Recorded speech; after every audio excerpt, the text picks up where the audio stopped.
اگر ہم عقیدہ اہل سنت اس حوالے سے اسٹڈی کریں اور حنفی ماتریدی عقیدہ پڑھیں، بلکہ اہل سنت جمی اشاعرہ سمیت، تو سب میں یہ بالاتفاق علماء امت کا اجماع ہے اس بات پر کہ حضرت سیدنا صدیق اکبر رضی اللہ تعالیٰ عنہ کی افضلیت بعد النبیین اور بعد المرسلین، وہ سب سے افضل و اعلیٰ فضیلت مطلقہ رکھنے والے وہ سیدنا صدیق اکبر رضی اللہ تعالیٰ عنہ ہیں، بے شک وہی افضل و اعلیٰ ہیں۔ اور اس پر بے شمار دلائل دے کر اتنی کتابیں لکھی گئیں۔ اعلیٰ رحمۃ اللہ تعالیٰ علیہ فرماتے ہیں اپنے کتاب اعتقاد الاحباب میں کہ اگر فضیلت شیخین پر کتاب لکھی جائے اور تحریریں کی جائیں تو یہاں کئی ہزار دفتر درکار ہیں۔ اس قدر یعنی فضائل قرآن و حدیث میں موجود ہیں جو افضلیت شیخین پر، افضلیت صدیق اکبر، افضلیت عمر رضی اللہ تعالیٰ عنہ پر دال ہے۔ اگر ہم قرآن پاک کو دیکھیں، اللہ تعالیٰ عز و جل قرآن پاک کے اندر ارشاد فرماتا ہے والذی جاء بالصدق وصدق به اولئک هم المتقون، فرمایا اور وہ جو سچائی اور صدق کو لے کر آئے، یعنی رسول اعظم آخری پیغمبر محمد مصطفیٰ صلی اللہ علیہ وسلم، اور وہ جنہوں نے اس کی تصدیق کی وہ سارے متقی ہیں۔ پیچھے واحد کا صیغہ تھا لیکن آخر میں فرمایا کہ یہ سارے کے سارے متقون میں آتے ہیں، ان میں تمام صحابہ شامل ہیں، اولئک هم المتقون، سب صحابہ متقی ہیں۔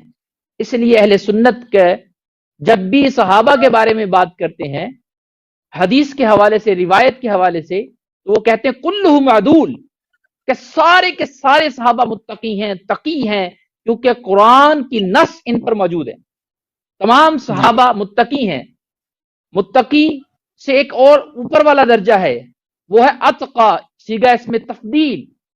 تمام صحابہ متقی ہیں لیکن ایک اتقا بھی ہیں جن کو قرآن نے اتقا کہا، وَسَيُجَنَّبُهَا الْأَتْقَى الَّذِي يُؤْتِي مَالَهُ يَتَزَكَّى، اور سبحان اللہ، وہ جو کہ اللہ تعالیٰ ان قریب اس اتقا کو بچا لے گا جو اپنے مال کو اس لیے خرچ کرتا ہے کہ وہ پاک ہو جائے، اس لیے خرچ کرتا ہے۔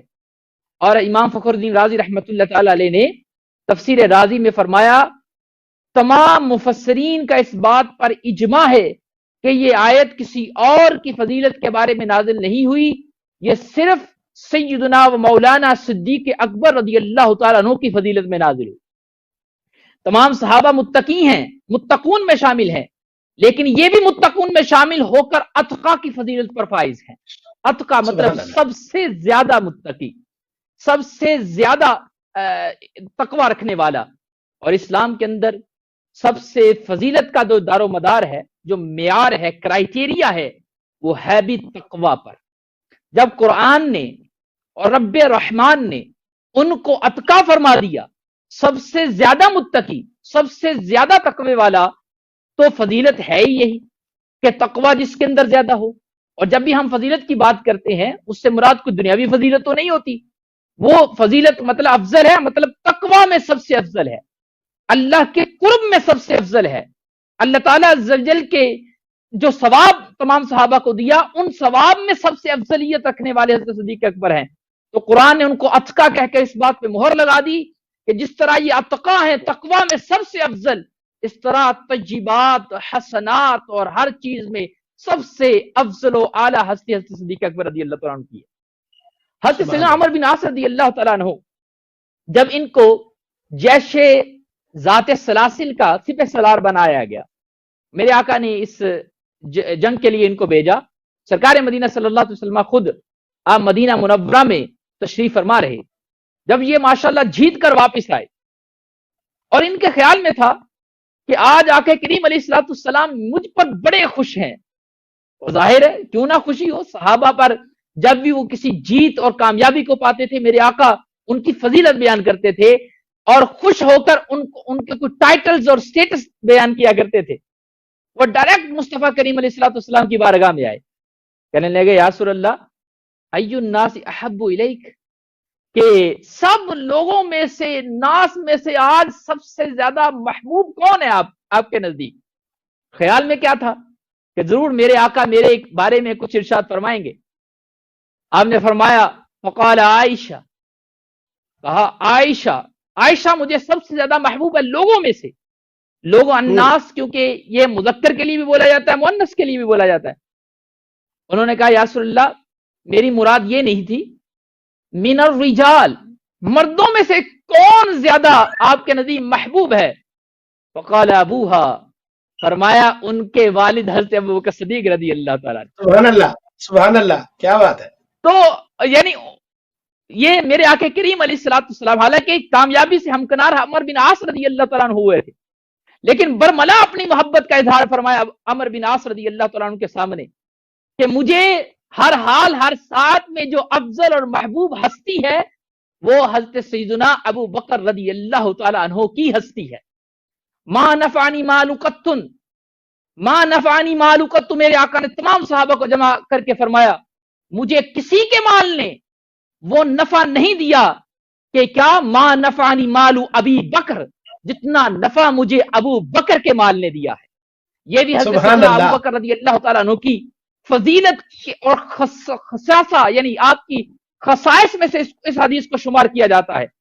اور میرے آقا کریم علیہ الصلوۃ والسلام سبحان اللہ کہ قرآن کی نص جیسے کہ آپ نے جس آیت سے آغاز کیا، ثانی اثنین اذ ہما فی الغار، ثانی اثنین اذ ہما فی الغار، جب دو میں سے دوسرا جب دونوں وہ غار میں موجود تھے، یقول لصاحبہ، کہ وہ اپنے صاحب کو فرما رہے تھے.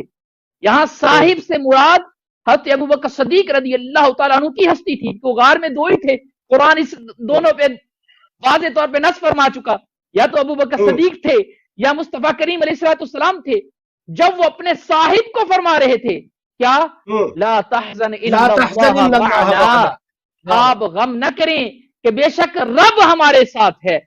صاحب یہاں صحابیت قرآن کی نص سے ثابت ہے. ابوبکر صدیق رضی اللہ تعالیٰ عنہ کی صحابیت، میرے آقا کا صاحب ہونا، میرے آقا کا ساتھی ہونا، یہ قرآن کی نص سے ثابت ہے. اس لیے علماء فرماتے ہیں صحابیت ابو بکر، حضرت ابو بکر رضی اللہ تعالیٰ عنہ کی صحابیت کا انکار مطلقاً کفر اور انکار قرآن ہے. یہ بھی فضیلت حضرت ابو بکر صدیق رضی اللہ تعالیٰ عنہ کی ہے.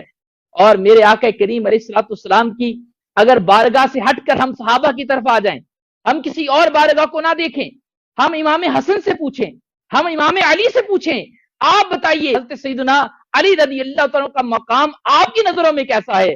سبحان اللہ. صحیح روایت حضرت حسن رضی اللہ تعالیٰ عنہ اپنے والد گرامی حضرت علی رضی اللہ تعالیٰ عنہ سے کرتے ہیں. کیا آقا کریم علیہ الصلوۃ والسلام کی یہ وہ روایت ہے کہ اس کو ہم سب اہل سنت کو یاد کر لینا چاہیے. میرے آقا کریم علیہ الصلوۃ والسلام نے حضرت علی کو مخاطب کرتے ہوئے فرمایا یا علی، کیا کب فرمایا؟ جب حضرت ابو بکر اور حضرت عمر فاروق دونوں آ رہے تھے، فاقبل ابو بکر و عمر، آپ آ رہے تھے، فرمایا یا علی ہذان سیدا قحول اہل الجنہ و شبابها بعد النبیین والمرسلین، یہ دونوں شخصیات، یہ دونوں یعنی ابو بکر اور حضرت عمر، یہ اہل جنت میں بڑوں کے سردار ہیں اور جوانوں کے بھی سردار ہیں، بعد النبیین والمرسلین، انبیاء و مرسلین کے بعد. آقا کریم علیہ الصلوۃ والسلام کے پیارے صحابی داماد رسول حضرت علی رضی اللہ تعالیٰ عنہ سے پوچھیں کہ وہ آپ کی فضیلت کیا بیان فرماتے ہیں. محمد بن حنفیہ آپ کے بیٹے، وہ کہتے ہیں قلت لی ابی، میں نے اپنے والد گرامی مولا مشکل کشا حضرت علی رضی اللہ تعالیٰ عنہ سے سوال کیا کہ جناب آپ یہ فرمائیے کہ ای الناس خیر بعد رسول اللہ صلی اللہ علیہ وسلم، میرے آقا کے بعد سب سے افضل ہستی کون سی ہے، سب سے بہتر ہستی کون سی ہے؟ فرمایا آپ نے برملا کہا قال ابو بکر ثم من قال، آپ نے فرمایا ابو بکر سب سے افضل و اعلیٰ ہیں. پھر میں نے پوچھا کہ حضور یہ بھی مجھے بتا دیجئے کہ ان کے بعد کون سی افضل ہستی ہے، کیونکہ آپ یہ سننا چاہ رہے تھے کہ آپ اپنا نام بھی کسی اس درجے میں لیں، آپ یہ سننا چاہ رہے تھے. ثم من قال، فرمایا اس کے بعد کون سی ہستی ہے؟ کہا عمر بن الخطاب، حضرت عمر بن خطاب رضی اللہ عنہ کی ہستی ان کے بعد افضل ہے. پھر فرمایا مجھے خوف ہوا خشیت ان یقول علی عثمان کہ آپ حضرت عثمان کا بھی نام لے دیں گے. پھر میں نے برملا یہ کہہ دیا, پوچھا نہیں, سوال نہیں کیا. ثم انت, میں نے پھر کہہ دیا پھر آپ افضل ہیں. حضرت علی رضی اللہ تعالیٰ نے فرمایا نا ما انا الا رجل من المسلمین, میں تو انکساری کرتے, فرمایا میں تو مسلمین کا ایک عام سا فرد ہوں, انکساری کرتے ہوئے. بہرحال فضیلت سیدنا صدیق اکبر جو اہل سنت کا عقیدہ ہے کہ جو ترتیب خلافت ہے اس میں سب سے افضل جو ہیں وہ صدیق اکبر ہیں, ان کے بعد عمر فاروق, ان کے بعد عثمان غنی, ان کے بعد حضرت علی مولا مشکل کشا حضرت علی رضی اللہ تعالیٰ عنہ ہے. اور اعتقاد الاحباب امام اہل سنت کا ایک رسالہ ہے. آپ نے اس طرح کی تمام القاب دے کر اس بات کا فیصلہ کر دیا ہے اس میں کہ حضرت ابوبکر صدیق, عمر فاروق رضی اللہ تعالیٰ عنہ کی فضیلت پر, فضیلت شیخین پر وہ کیا کیا دلائل ہیں, کیا کیا ادلہ ہیں. لہذا خصوصی وہ لوگ, ان کو میں دعوت فکر دے رہا ہوں جو اپنے آپ کو بریلوی اہل سنہ کہلاتے رہے, اہل سنہ کہلاتے رہے, سنیوں کے مجمع میں بیانات کرتے رہے, لیکن آج انہی مجموعوں میں انہیں معاذ اللہ کہیں ناسبیت کی بو آنے لگی ہے, کہیں رافضیت کی بو آنے لگی ہے. دونوں طرفوں سے فتووں کی بوچھاڑ ہو رہی ہے اور عوام کو ہم کنفیوز کر رہے ہیں. لہذا ایسا نہیں کرنا چاہیے جیسے آج کل بھی بعض اوقات ہو رہا ہے. یہ جو چند دنوں سے یہ شورش اور شور شرابہ اٹھ رہا ہے کہ اس طرح کی کئی شرارتیں اہل سنہ میں ہو رہی ہیں, ان کو تمام اہل دانش لوگ سمجھتے ہیں, اہل عقل سمجھتے ہیں کہ یہ کیا ہو رہا ہے. کوئی سنی بھی حضرت سیدنا علی رضی اللہ تعالی عنہ کی فضیلت کا انکار نہیں کرے گا. کوئی سنی کسی بھی صحابی کے بارے میں کوئی برا جملہ نہیں کہے گا.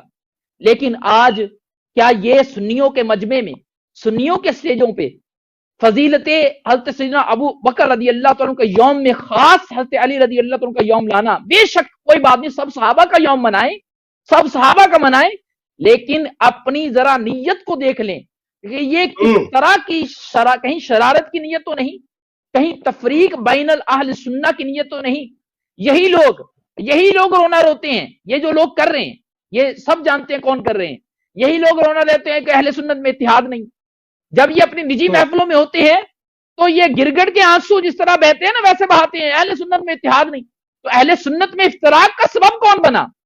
اہل سنت کے جو ہمارے بزرگوں نے عقیدہ بتائے تھے ان سے ہٹ کر افتراق کا سبب کون بن رہا ہے؟ کون مولا علی کا نعرہ نہیں لگاتا؟ کون ہے جو سنیوں کے مجمع میں حضرت علی رضی اللہ تعالیٰ کے نام پر وہ کرم اللہ تعالیٰ وجہ الکریم کا سیگا نہیں بڑھاتا, رضی اللہ تعالیٰ عنہ کا سیگا نہیں بڑھاتا؟ کون ہے جو سیدہ فاطمہ کے نام پہ اپنی نظریں نہیں جھکاتا؟ کون ہے جو اپنے دل سے بچتا نہیں ہے, ان کی دھول پر بھی قربان نہیں جاتا؟ لیکن آج یہ خاص قسم کے وہ نعرے ایجاد کر کے اور سٹیجوں پہ لگوانا, اور جیسے کہ آپ نے کہا کہ سرکار کی مدح سرائی کو چھوڑ کر صرف اس کو تفریق اور انتشار کا سبب بننے کے لیے مخصوص منقبتیں ایجاد کر کے اور ان کو پڑھنا, یہ کیا ہے؟ یہ افتراق کا سبب نہیں ہے. آج ہمیں اتحاد اور محبت کی بات کرنی چاہیے تھی. جو ہمارے عقائد تھے, اتحاد اور محبت تبھی ہو سکتی ہے کہ اگر ہم ان بزرگوں کے عقائد جو انہوں نے دیے دلائل کے ساتھ, قرآن و سنت کے دلائل کے ساتھ ہمیں دے دیے, ہم سب ان پہ متحد ہو جائیں, اپنے مرکز کی طرف رجوع کریں, اور جب مرکز کی طرف آئیں گے تو سب متحد ہو جائیں گے. تو میرے بھائیوں, جو بولی بالی عوام ہے جو اس طرح کی افتراق کا سبب بن رہی ہے, ان کے لیے میری یہ بڑی ہی عاجزانہ عرض ہے, خدا را ایسا نہ کریں. عقائد اہل سنت کو سیکھیں. ہمارے بزرگوں نے کیا عقیدہ ہمیں دیا, امام احمد رضا خان علیہ رحمت الرحمان نے اس کی کیا تشریح فرمائی, اس سے عبارت کیا ہے. ہمارے بڑوں نے, امام ابو حنیفہ اور ہمارے بڑوں نے اتنی کتابیں لکھ کر ہمیں دی ہیں.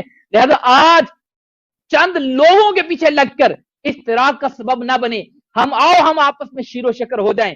ہم فضیلت ابو بکر بھی منائیں گے, ان کی افضلیت کا نعرہ بھی لگائیں گے, اور مولا مشکل کشا حضرت علی کے نعرہ بھی لگائیں گے, اور حیدری بھی کہیں گے, مشکل کشا بھی کہیں گے, سب کچھ کہیں گے, کیونکہ انہی تمام کے منبع جود سے ہمیں فیض مل رہا ہے. الحمدللہ اہل بیت بھی ہمارے سردار, تمام صحابہ بھی ہمارے سردار, حضرت ابوبکر صدیق سے لے کر حضرت معاویہ تک تمام صحابہ ہمارے سردار.